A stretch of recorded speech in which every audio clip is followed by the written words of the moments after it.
Welcome to Vegas Hockey Hub here in the sports entertainment capital of the world, Las Vegas, Nevada, on PRConnectionRadio.com, the voice of new media. I'm your host, Ian Rakelli. So, the NHL trade deadline, it's always an exciting time to see what your favorite team does at the NHL trade deadline. And here for our Vegas Golden Knights, it is no exception. And with the injury to our captain, Mark Stone, that frees up a good amount of money that the Vegas Golden Knights could use for said NHL trade deadline. And as a matter of fact, the current situation the Vegas Golden Knights have, before the Mark Stone situation, they only had $1.1 million in current cap space. But because Mark Stone is on long-term IR when they do put him on there because of his back surgery, Mark Stone will have to have that 9.5 million will be transferred over to long-term IR. So because the Vegas Golden Knights have options now, it has gotten your host Ian Rakelli interested. I am intrigued to see how the Vegas Golden Knights do at the trade deadline.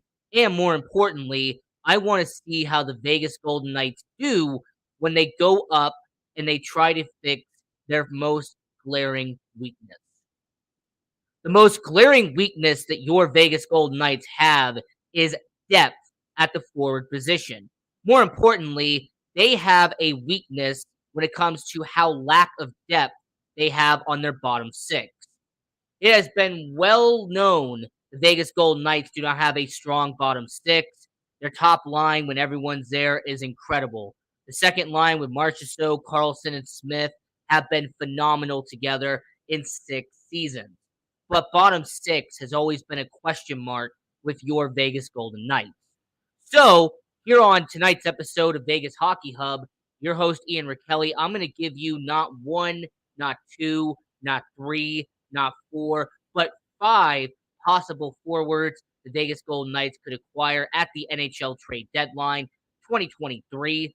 And I will give you a reason for why they would do it, and I'm going to give you a reason for why Vegas wouldn't do it. So to start this off at number 5, and I have them on my screen, so it gave it a little bit away, I'm going to go with Arizona Coyotes forward Nick Bjugstad.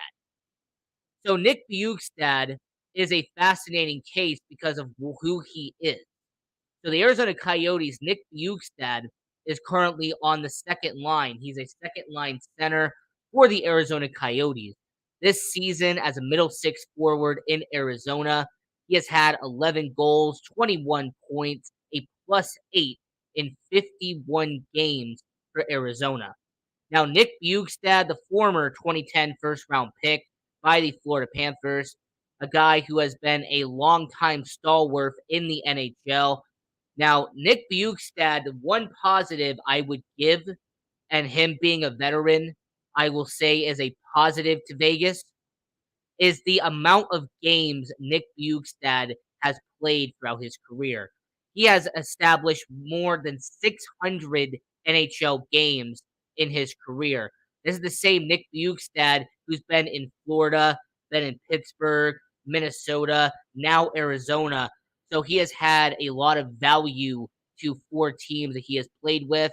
I also want to keep in mind that he has been in the playoffs in Florida, Pittsburgh, and Minnesota. So he has provided playoff experience and value in terms of production as a member of Pittsburgh, Florida, and Minnesota. As a matter of fact, Nick Bjugstad was part of the Minnesota Wild team that took on the Vegas Golden Knights in round 1 in the 2021 Stanley Cup playoffs. He was part of that team. Now, I want to keep in mind the best season that Nick Bjugstad's had in his career was a 49-point performance in 2017-2018 in Florida. He has also had some stellar years with Florida. There was one year that he had 22 assists in one single year. That was his highest mark. And when it comes to the playoffs, he's had 5 points in 15 games. So Nick Bjugstad provides that value to a bottom six line. I also want to mention how cheap it would be for the Vegas Golden Knights. Nick Bjugstad only on a $900,000 deal in Arizona. So this past offseason, Nick Bjugstad, he had signed that 1-year deal, $900,000 to play in Arizona, taking kind of a 1-year flyer with Arizona after taking another 1-year deal that he did with the Minnesota Wild back in 2021.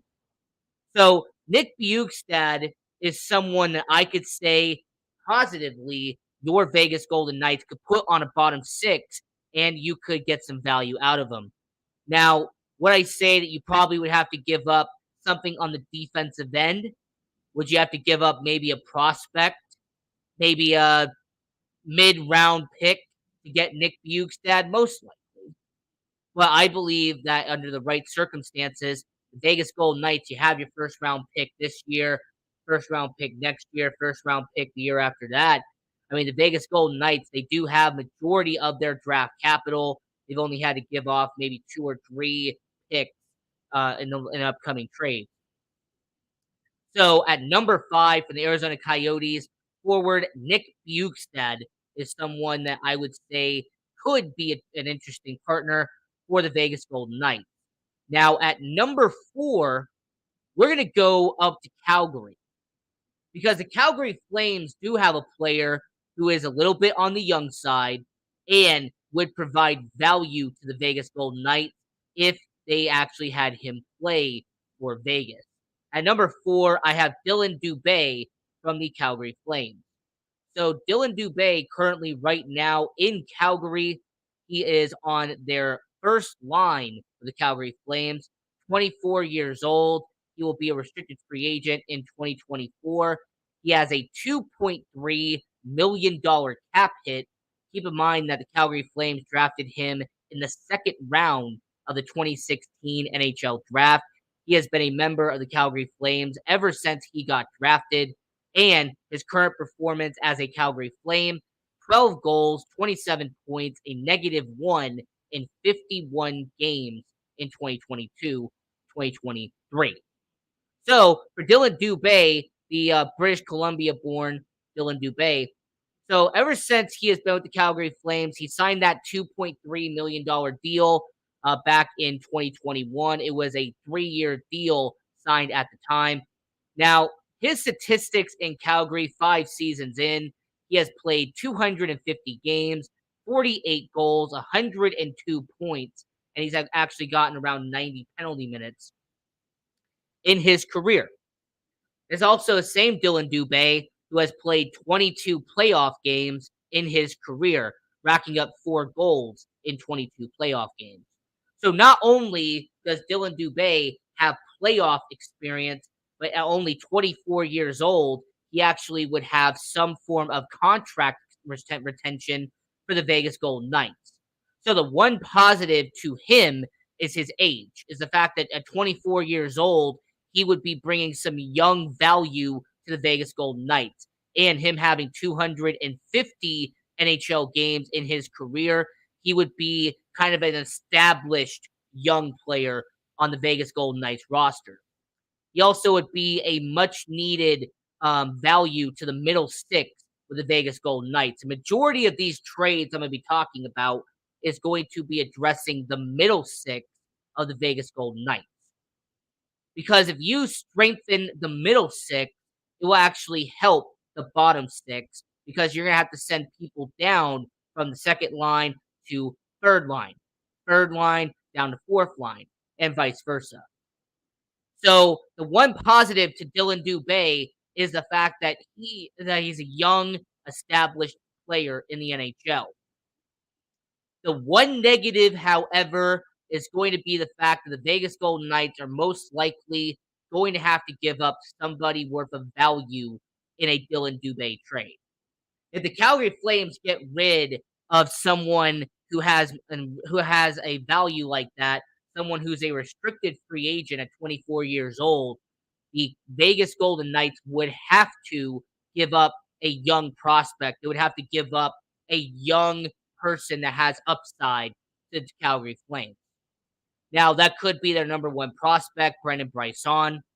Could be their number 2 prospect, Lucas Cormier. Or maybe their number 3 prospect in Caden Korczak.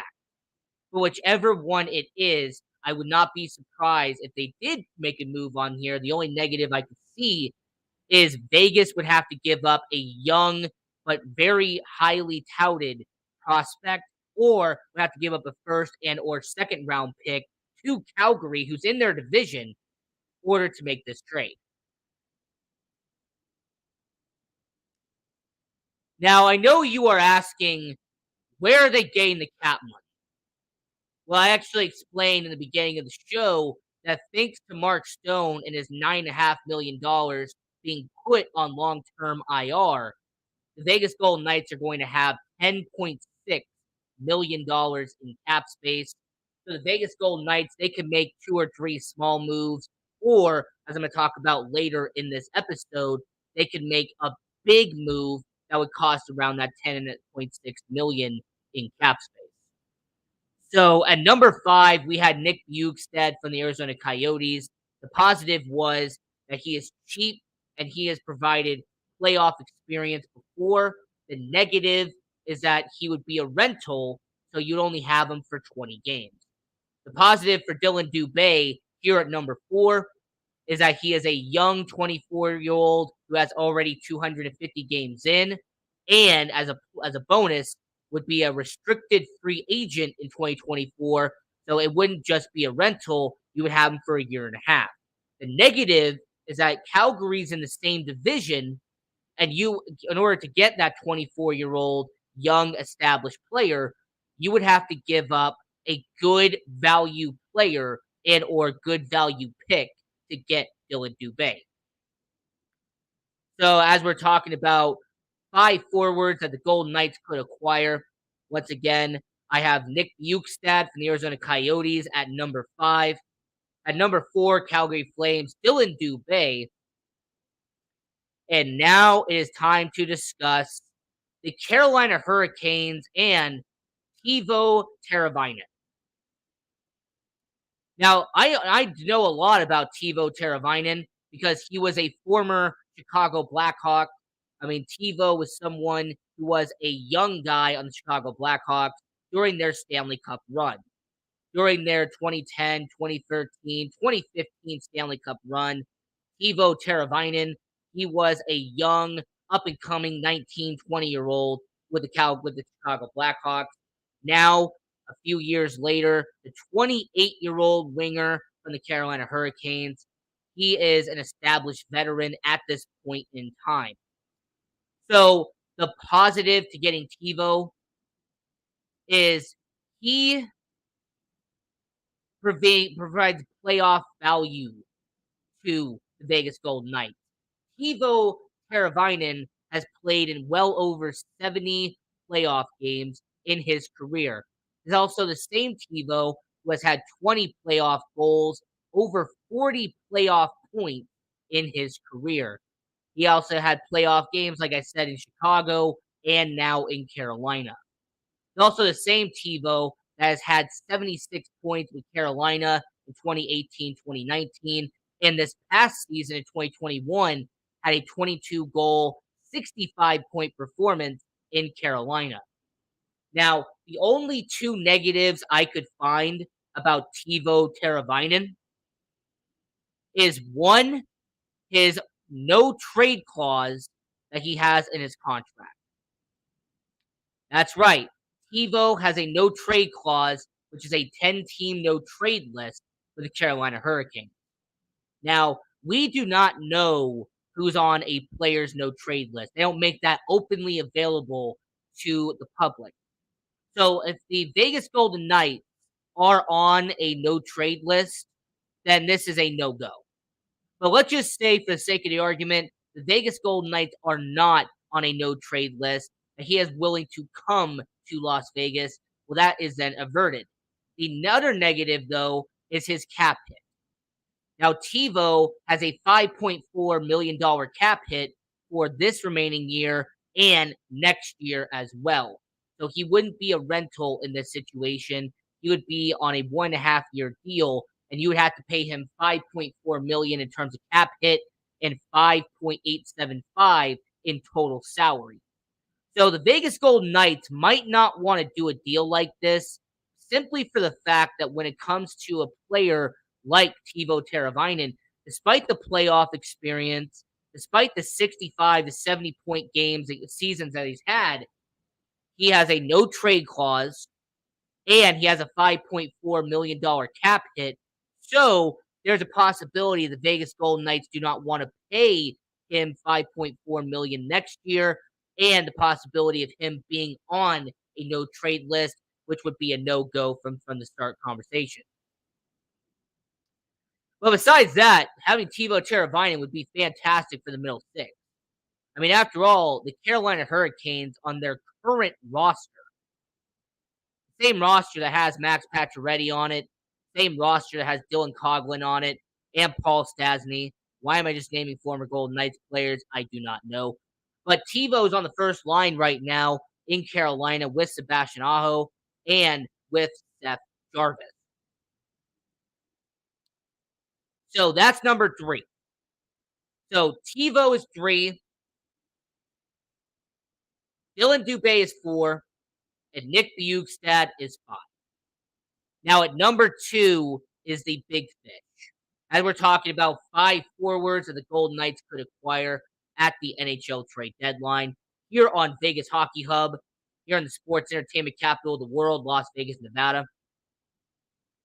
I'm your host, Ian Kelly. Now at number 2, this guy has been in so many headlines, so many conversations that I can't pass it up. He is not practicing with the team. He has actually not been doing much with the team, actually evaluating what his future is like with Chicago Blackhawks. And yes, I will say from a Chicago Blackhawks fan perspective, you obviously would not want to see Patrick Kane go. This is a guy who has scored over 1,200 points in his career, all of them with Chicago Blackhawks. This is the same Patrick Kane who has been a 3-time Stanley Cup champion, all in Chicago. This is somebody who has had Game 7 moments in Chicago. Patrick Kane, it doesn't matter if he gets traded this offseason or not. Patrick Kane will be a Chicago legend regardless of what happens at the trade deadline. But since the Chicago Blackhawks are tanking for Connor Bedard, I'm sorry, I'm just calling how it is. With the Chicago Blackhawks tanking for the number 1 pick, trying to get Connor Bedard, and Jonathan Toews and Patrick Kane being on a final year of their contract, it's going to be an end of an era. Now, I'm going to kind of point out the obvious here. Why don't I include Jonathan Toews as well? If I'm talking about forwards that they could acquire, why would I just mention Patrick Kane and not Jonathan Toews? Well, I have 2 reasons for that. Well, first off, Jonathan Toews being the captain of the Chicago Blackhawks, he is someone who is most likely not going to be moved first out of the 2. Jonathan Toews being the captain, Jonathan Toews being the number 1 overall pick back in 2007. I mean, this is a situation where Jonathan Toews has been the face of the franchise, a leader in the locker room, and it's also a situation where Jonathan Toews having that no movement clause, he is somebody that is going to want to stay in Chicago unless there comes an offer that I don't think that they will turn down.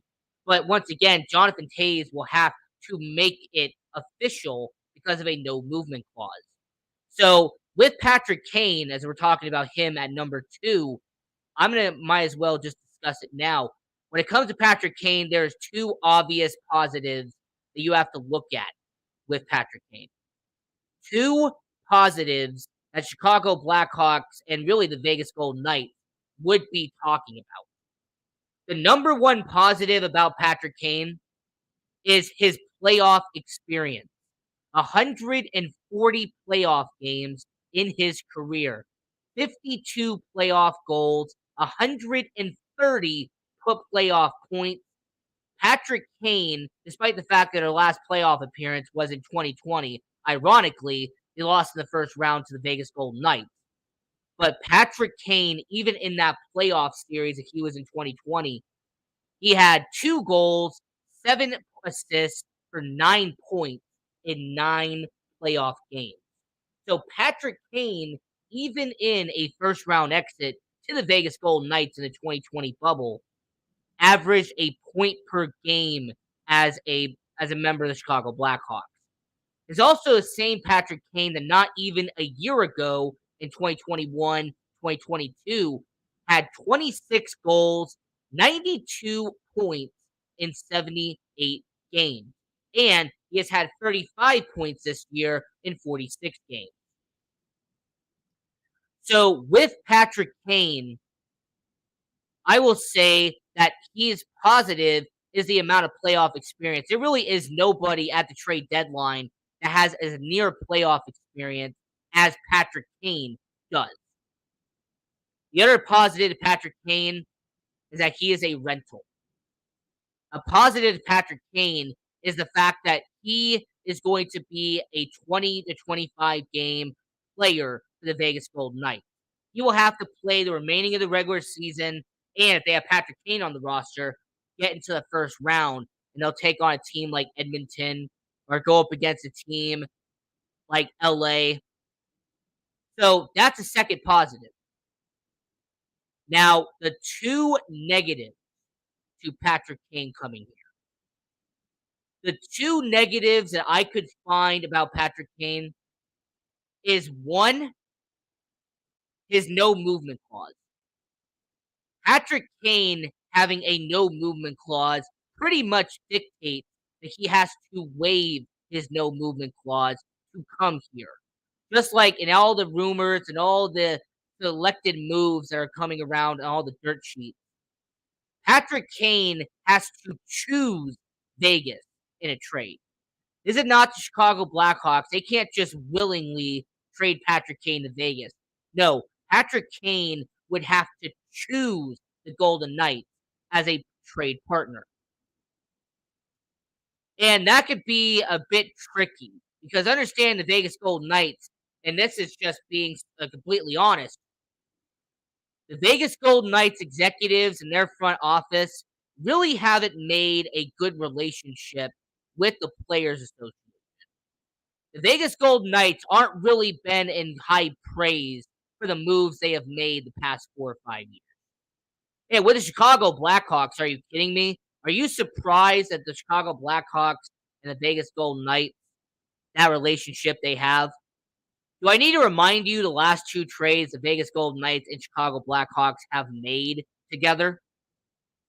The last trade they made was Marc-Andre Fleury going to the Chicago Blackhawks in exchange for prospect Mikael Hämäläinen, who never even played for Vegas, by the way. It was a prospect that never even played.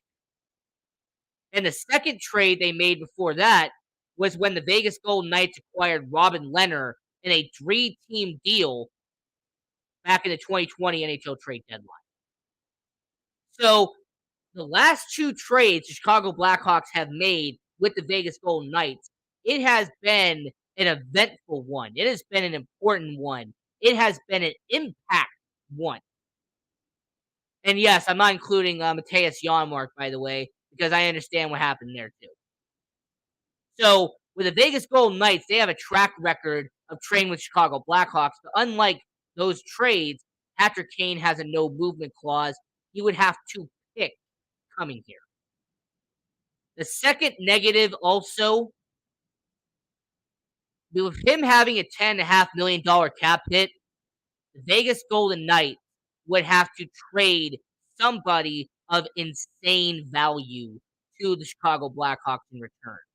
This wouldn't just be a 5th-round pick and a mid-level prospect. All right, this wouldn't just be a 2nd-round pick and maybe your number 2 prospect, Lucas Cormier.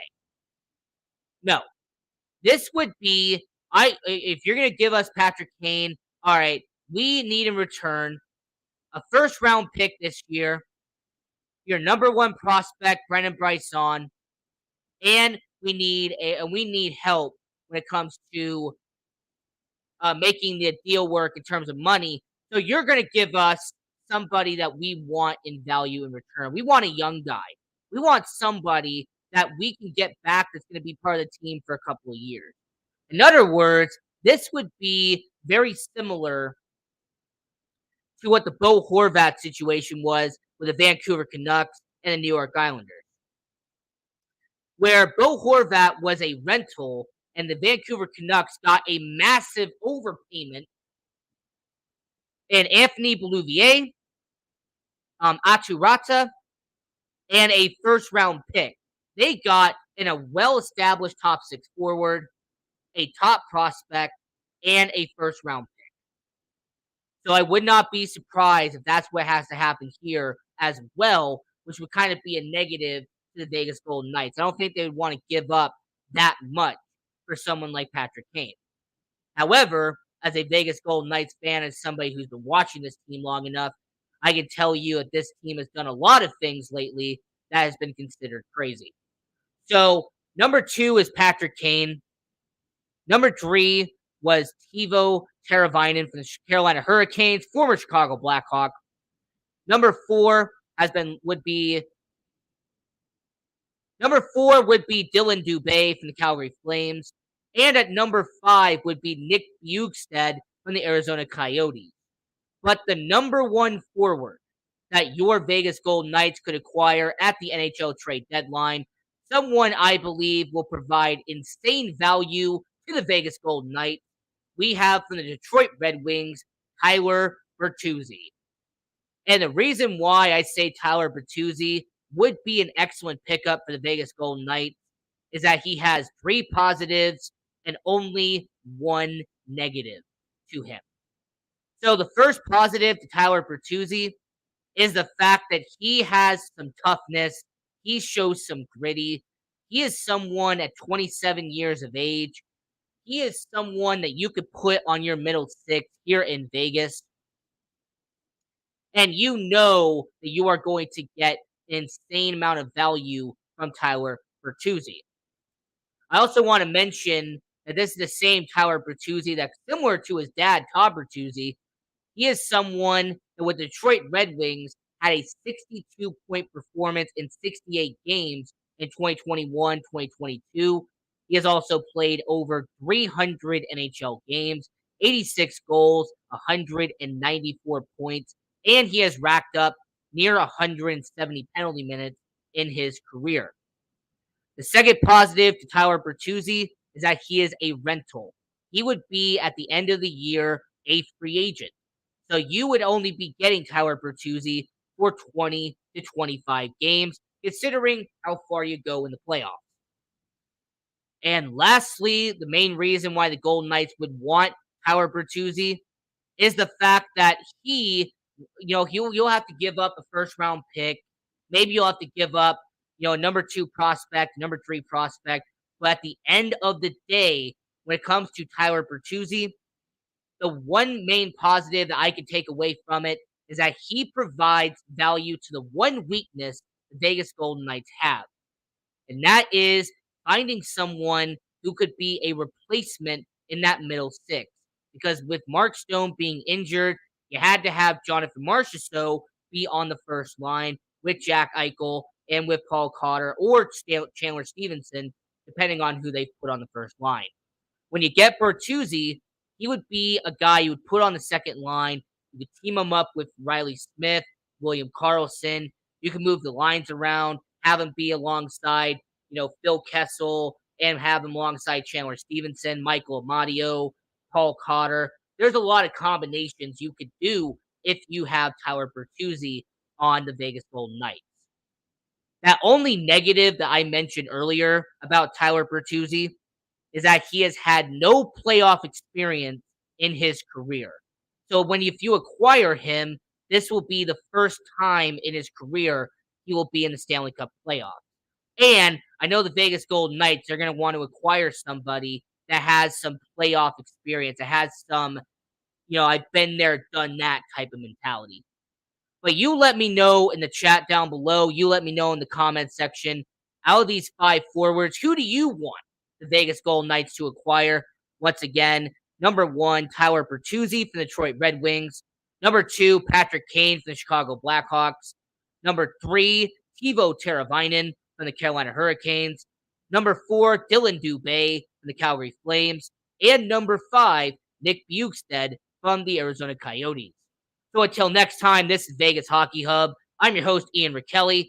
We have another episode planned for you. And so stay tuned for that one. Until next time, continue watching hockey. Go support junior hockey and go